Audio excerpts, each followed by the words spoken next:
В Бишкеке стартовала акция «Автобус солидарности», где адвокаты и консультанты от министерств и ведомств предоставляют бесплатную правовую помощь жителям новостроек столицы. Организаторами выступают мэрия столицы, Управление ООН по наркотикам и преступности, адвокатура Кыргызской республики и Министерство юстиции. Сегодня автобус солидарности посетил муниципальные территориальные управления номер 14 и 3. Слово нашему корреспонденту Айзааде Урумбаевой.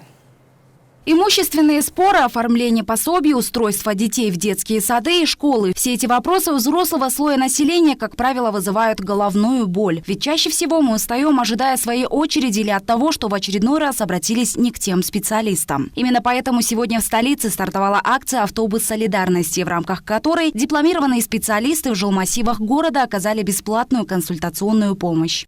Не всегда, у нас население имеет возможность походить к чиновникам, к сотрудникам госорганов или муниципальных органов. Во-вторых, и даже если пойдут, то может пойти не в тот орган. И когда их перенаправляют, у населения начинается негативное отношение, негативная оценка, они не понимают, говорят, вот нас отфутболивают или что-то еще.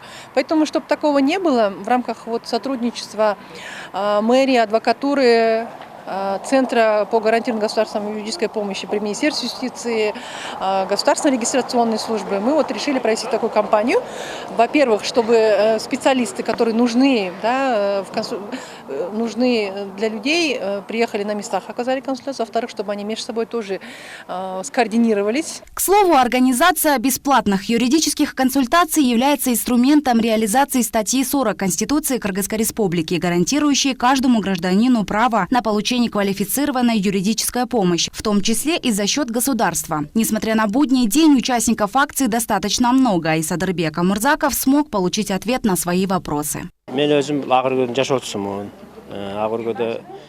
Я живу здесь в Агурге с 1991 года и еще являюсь квартальным надзирателем, поэтому знаю, что у наших жителей много проблем. Например, у нас много квартирантов, которым необходимо встать на учет или получить прописку. Кроме того, есть одна женщина с 2 маленькими детьми, которая должна получить пособие, поскольку муж ей не помогает. Но она из Такмака, поэтому здесь не выдают. А там мать ее бывшего мужа получает это пособие. Но решение, оказывается, есть. Я здесь получил хорошую консультацию. К тому же нам дали брошюры, где указаны телефоны специалистов. Теперь мы сможем прийти к ним за помощью с паспортами.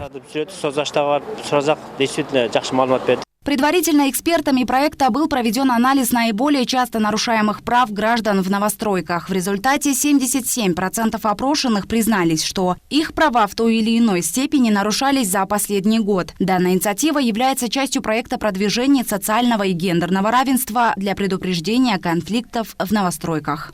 Мы составили рейтинг наиболее часто нарушаемых прав жителей новостроек в 10 новостройках и с упором на женщин и девушек, находящихся в трудной жизненной ситуации, либо социально уязвимых групп населения. И по нашему исследованию вышло, что в первую очередь, конечно, доступ к социальным услугам ограничен. Это те же самые садик, школа, оформление социальных пособий, пенсий, потому что у нас и законодательство где-то изменилось. Этот автобус солидарности будет колесить по городу еще 2 дня, посещая муниципальное территориальное управление. Поэтому у каждого жителя жилмассива столицы есть еще возможность получить бесплатную юридическую консультацию адвокатов и специалистов ведомств и министерств. Айзада Урумбаева, Бактыбек Маматсаев, Пирамида.